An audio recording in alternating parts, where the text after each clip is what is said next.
Hey guys, and welcome back to TEW. If you missed our last episode, this is of course our local to global, and we are Classic Championship Wrestling. Now before we get into the episode, I want to say a big thank you to the channel members. So thank you to Genevieve Sweet, your support is greatly appreciated. And if you're enjoying the series and you want to support the channel, you can do by pressing the join button, and it costs less than $1 a month. So let's jump into this and we'll check out our last two shows. You'll see in show 1, we had Ricky Knight Jr. make his debut to defeat Adrian Ortiz, and then cut a promo basically having his eyes on collecting titles. We had Thekla defeat Suzu Suzuki in a 60 rated match. Hanako and Kenzie Page defeated the Hall Sisters. We had Takumi Baba defeating Mikey O'Shea. We then cut to the back where Prawn Patrol have not got the results from the quote-unquote lab, with a DNA sample from Hanako, who they think is the prime suspect. So Swoggle had another plan in mind. We then cut to the back where the circus approach a lone Sonico and tell him that they will give him a title match next week, and he can make his decision on if he wants to join the circus or not. The Church of Disciples defeated Radar and Angu Blanc. We had Crazy Steve and Serena Deeb defeat Kevin Blackwood and Valkyrie in a 63 rated match. And then post-show, just to get some reps in, we had Prawn Patrol defeat King Cash and KTB. In show 2 I should say, the circus launched an all-out assault on Baba, Blackwood and Blanc. We had Midnight Heat defeat the Cook brothers. Midnight Heat wanted a title shot if Ultrasonic win tonight. That was a big preface of theirs. We had Hanako defeat Abandon. Ricky Knight Jr. defeat PJ Black. We had Prawn Patrol try to approach the mayor about the case, this being Mayor Kane. However, he didn't really care. They claim he was corrupt and the mayor laughs. This led to Prawn Patrol taking on Flip Gordon, who was Mayor Jacobs' bodyguard, with Mayor Jacobs at ringside. We then had the women faces of Valkyrie, Suzu Suzuki and Alex Garcia cut a promo talking about how they're fed up of the heel women in the division. The three ladies, Valkyrie, Suzuki and Garcia, would defeat Deeb, Thekla and Rebel Kell in a 68 rated match. The Church of Disciples would defeat Ultrasonic to retain the tag team titles after Sonico would turn his back on his tag team partner Radar. After this, the circus would attack Radar, while Sonico watched on taking his place, besides the circus betraying not only Radar but also the Rebels. Now let's check out our finances, our size first. 33 in the Northwest, we're so close to 35, which will bump us up to small, which would be awesome. 25 in the Midwest as well. And if we come to our finances, we have been making a pretty decent profit. We did lose money last month, but not the end of the world. Now when it comes to news, I went through this quick and there isn't really much to talk about. I mean, there's a splitting up of people. Flamita won a championship, but other than that, it's pretty, basic. Masha Slamovich won the Call You Shot Gauntlet. So with all that being said, we will skip ahead. Any news we'll obviously talk about. If not, I'll see you at the show. Okay, Xia Zhao has finally left Stardom. Now, I'm kind of interested in bringing her in for a few random matches, because I think she's great. So I think we bring her in and we make her a heel. And then I've got some pretty solid plans for her in my head. She won't be a regular, but I do think she's someone we can use for a good 6 months on the heel division to help pump up our baby faces. So yeah, let's bring Xia Zhao in. Okay, it's time for our first show of the episode, so let's give some people the night off. We need Valkyrie, we need Tyler Bateman, we need Thekla, we need Baba, we need Swoggle, we need Suzu, we need Sonico, we need Serena Deeb, we do not need Sam Laterna. We'll give Ricky Knight Jr. the night off. We don't need Ricky Gibson. We don't need no Tees. We need no Tees, we need Blanc. We need the Hall Sisters. We'll give Garcia. Will we give Garcia the night off? We'll give Jessica Carr the night off. We don't need James Storm. Kenzie Page, maybe? Do we need Kenzie Page? Yeah, we will use Kenzie Page. We don't need the Cooks. Who else do we have? Crawdad we need Kathy Kelly, we need Crazy Steve, we need Dave Brewer. We don't need Russman, which means we don't need Josia. We'll keep Gigi Ray. Don't need Ethan HD, which means we don't need Mike Santiago. Kevin Egan. We need the Hall Sisters. Rebel Kell. Do we want Rebel Kell? No, we don't need Rebel Kell. Okay. I'm pretty sure I need everyone else. I don't need Eddie Pearl. Let's just double check quick. Otherwise, I think we are good. We are. Perfect. Tonight's venue or location back to the northwest. Beautiful. Finalise our broadcasters. Let's hopefully get it on everywhere. Love that. Booking team meeting. We're going to remove D-Lo because he's not helping at all. Locker room incidents. Wants to hang out backstage? Sure. D-Lo did training for Gigi Ray. Devon did training for Notice and Crawdad. Sonic and Drexel had to be separated after a heated argument. Perfect. Hanako and Suzuki are travel buddies. Awesome. Bambi Hall created a relaxed atmosphere, set for barbecue. Love that. Right, let's address the locker room, let's meddle, and let's try and fix the relationship between Drexel and Sonico. If we can. Okay, with that being in mind, let's book the show. I'll join you on the results page. Okay, we start the show with a promo from Kevin Blackwood, who comes out furious. He is determined to have Sonico in a match tonight. And then the whole circus comes out. Drexel, Gia Miller, Eric Cannon, Kerry Awful, Crazy Steve, Tyler Bateman, and Sonico. Obviously, the circus grown in numbers. And Drexel basically just talks down to him about how the rebels are so broken that even their own people are turning against them, how they can't pick up any wins, and how eventually they'll all crumble and the circus will just take control of everything.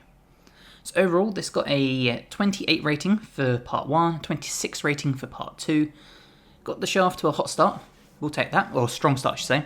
Segment rating of 28, not too bad. We then get Gigi Ray, not Gia Miller, versus Katie Arquette.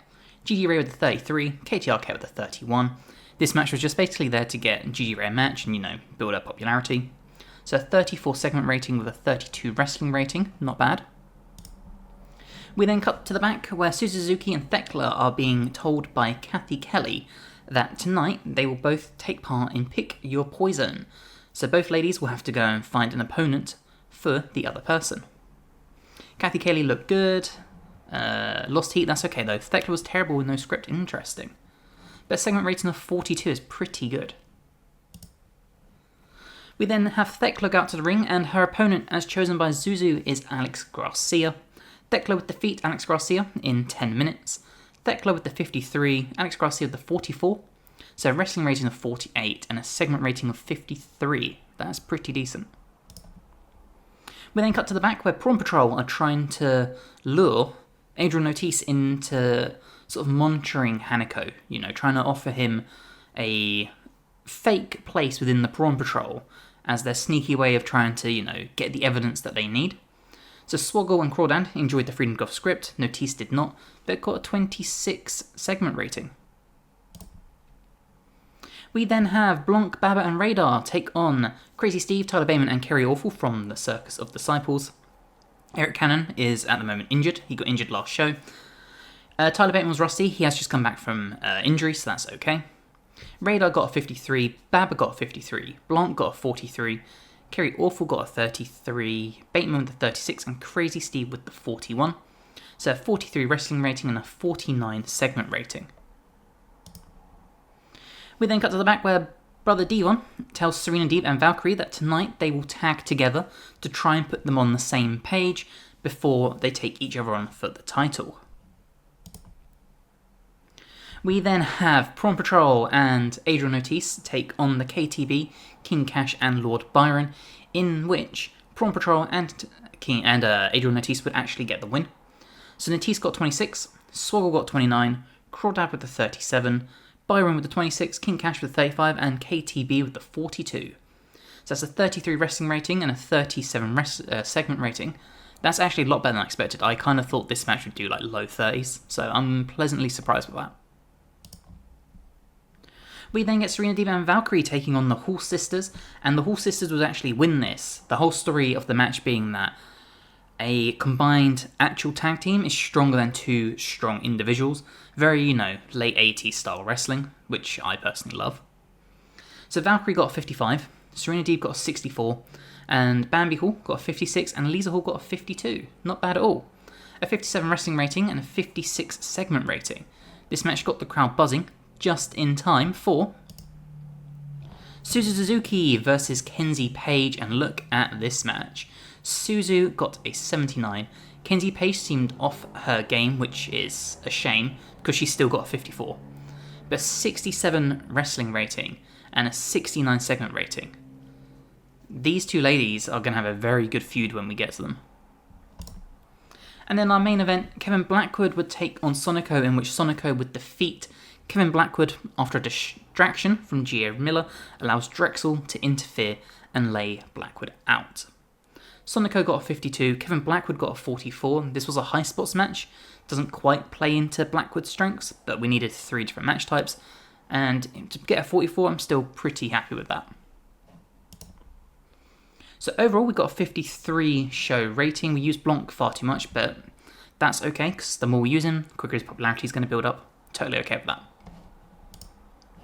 So if we address the locker room, let's give it to Suzu, because she absolutely killed it. And who else did great? We'll give it to Kenzie Page as well, because she was in that match too. Perfect. Financial report, we lost £2,000. And popularity recap, we are 34 now in the Northwest, whereas 8 in the Southeast, which is perfect. Gaining popularity more and more in Canada, as well as some in the UK. We're also slowly building up in Mexico, which is nice, and we've even gained ones in Japan now. Awesome. Okay, it's the day after our show, so let's check out the news. Thea Trinidad's been offered a contract, so we're not bringing her in. And we got just under 14,000 viewers last night. Nice. Oh, I should delete that. There we go. News-wise, we can bring in Xia Li, so let's do that as a heel. And we'll make her Xia Zhao, that is fine. And then if we go to our finance, where is it? I'm being blind now. There it is. We're still $800 up. Not bad at all. We should make a profit this month. Should be in the keyword. Okay, it's been a very quiet news month, so let's jump into our second show. Who do we need for this? We don't need Alex Garcia. We don't need the Hall sisters. We don't need Xia Zhao. We need Baba, Swoggle, Suzu, Sonico, Serena Deeb. We don't need Sam Turner. We'll keep Ricky Knight Jr., Ricky Gibson. No, we'll get rid of Ricky Gibson. We don't need Rebel Kell. We need Mike Santiago. We don't need Lisa Hall. Kevin Egan. Do you want the Cooks? Yeah, we'll keep the Cooks. Kevin Blackwood, Kerry Awful. We don't need Kenzie Page. We don't need Josiah. We need Jessica Carr. We don't need James Storm. We don't need Gigi Ray. We need Ethan HD. We don't need Eddie Pearl. We don't need Dion Russman. We don't need D.A. Brewer. Crazy Steve. Okay, I think we're good for everyone else. Yeah. We don't need to be in the Northwest. We need to be in the Midwest for this one. Perfect. Finalise our broadcasters. Let's get ourselves on everything. Booking team is as good as always. Blanc and Sonico have apparently been hanging out a lot backstage recently. Devon did training for Notice and Crawdad. Kathy Kelly was in a delightful mood and brought some great positive vibes to the locker room. Drexel lifted the locker room when a silly game he created quickly became very popular. Nice. Okay, what a backstage we have. Let's inspire the troops. Awesome. Right. So let's get this show booked. I'll join in results page. Okay, in our opening match of the show, we have the Cook brothers defeating the American Guns. 44 wrestling rating and a 49 segment rating. Kevin Cook got a 41. Brian Cook got a 46. Mike Santiago with the 41. And Ethan HD with the 48. We then cut to the back where Gia Miller invites Kathy Kelly into the boiler room that the circus usually sort of hide out in which Drexel offers the Rebels a match where they will set the stipulation, they will set the time, and until they get an answer, they will not attack the Rebels. It's a very weird cryptic promo, don't really know what the game plan here is from the circus, but the offer is there for the Rebels to take on the circus in some type of match. We then get Ricky Knight Jr. taking on Mike Seidel. Ricky Knight Jr. would win in 10 minutes. So Ricky Knight Jr. got 60, damn. Mike Seidel with a 25. So Ricky Knight Jr. came out of the match looking good, not surprised. 42 wrestling rating and a 47 segment rating. After this, RKJ would cut a promo basically saying like he wants some competition. He wants to take on some actual good wrestlers. So far he's just gone through everyone with ease. We then get Radar defeating JJ Garrett. Radar would win by submission, weirdly enough. Radar with the 48, JJ Garrett with the 51. So a 49 wrestling rating and a 54 segment rating. We then cut to the back where Swoggle, or Chief Swoggle, would decline, or revoke I guess, Adriel Notice's invitation to join the Paw Patrol because Notice got no information on Hanako. Usual typical comedy skit, and Notice is once again even enhancing the comedy duo. We then get Takumi Baba and Angie Blanc taking on Robert Marta and Max Stardom. 45 wrestling rating and a 56 segment rating. Blanc got a 59, Baba got a 57, Stardom got a 19 and Marta got a 46. Once again, no sign of the circus at all after this match or during this match. We then cut to the back frantically where Suzuki and Thekla are once again just brawling all throughout the backstage area. We then have Kevin Blackwood take on Royce Isaacs. Kevin Blackwood sustained broken fingers, fantastic. Blackwood got a 59, Royce Isaacs got a 43. So this was a wrestling rating of 51 and a segment rating of 46. Kevin Blackwood sustained broken fingers, yeah, we know that. After this, Kevin Blackwood Kathy Kelly would come out to the ring, and Kevin Blackwood would accept the offer, telling the circus to name the time and the place, and they will accept anything to get their hands on them.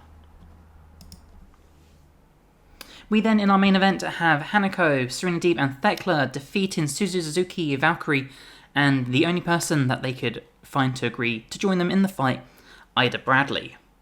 Ida Bradley got 14, not very much at all, but she did take the pinfall. Thekla got a 52, Serena Deeb got a 64, Hanako with the 42, Suzuki with the 72, and Valkyrie with the 56. Performance of Suzu stood out, I'm not surprised. A wrestling rating of 50 and a segment rating of 61. I'm debating bringing in Ida Bradley permanently. She's like 24 years old. She's also Adriel Notice's girlfriend, because apparently they started dating after one of our shows. So I am debating potentially bringing her in, because she's only like $20 a show too. Show increased our popularity in 23 regions, and a wide range of angles helped the show. So let's address the locker room, and once again, we'll give it to Suzu with the 72 rating, because that was incredible. And I think we'll give it to Ricky Knight Jr., because he got the 60 rating as well. Was pleased, seemed pleased. Injury review, just 7 days for broken fingers, that's fine. Financial report, we lost £6,500, kind of expected that. But we have gained a bunch of popularity here, which is perfect. Okay, it's day after our show, and we got just under 15,000 viewers, which is nice. And obviously the injury to Blackwood. So let's go and check out our finances quick. Minus 1,300, that's not too bad. We can probably make that money back. Hopefully. Okay, it's the start of the new month, which means it's the end of the episode. So, Bria Priestley's been offered a contract and Kevin Blackwood is fully fit. You love to see it. As far as our stuff goes, let's check out our size. So you can see we're one away from moving up to small, which is perfect. And as well as the Midwest. If we go to finances, we did make a profit in the end. Nice. That's perfect. The big problem is we run the shows in the Midwest, but honestly I don't think that's a huge issue because we still make a profit, and once we reach small we should go a little bit like through the roof, which means I can eventually start like upgrading this as well, which wouldn't be a bad idea. Probably do normal though, 2% to save some money I think would be worth it. Yeah, it's definitely something we'll look into doing once we reach small for sure. But that is the end of this episode, like I said, so I really hope you've enjoyed. If you have, please drop the episode a like, it helps us amazingly. And if you haven't already, please subscribe to the channel. Don't forget to drop any ideas you have for booking, signings, tournaments, titles, storylines, all that sort of stuff. Again, we have a bunch of other videos for you to enjoy. We've got TEW, we've got fantasy booking, we've got predictions, we've got reviews, we've got podcasts, other wrestling games, basically all your wrestling needs. And hopefully, we'll see you in the next one. Bye, guys.